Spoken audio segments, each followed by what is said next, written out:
Do you have a raw stone and suspect it might be a real diamond? Before heading to an expert or a lab, there are simple methods you can try at home to find out the truth. First, try the scratch test. Take a piece of glass or a mirror and try scratching it with the stone. If it leaves a clear mark easily, it could be a real diamond, as diamonds are among the hardest materials on Earth. Next, perform the water test. Fill a glass with water and gently place the stone inside. If it sinks immediately, that's a good sign because diamonds are naturally heavy, while fake stones often float or sink slowly.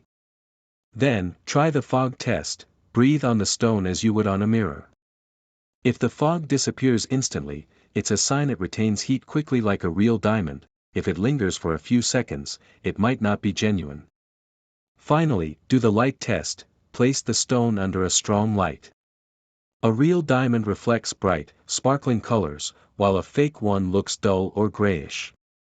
These methods don't replace professional testing, but they give you an initial idea of the stone's authenticity, and you might discover you own a truly precious gem.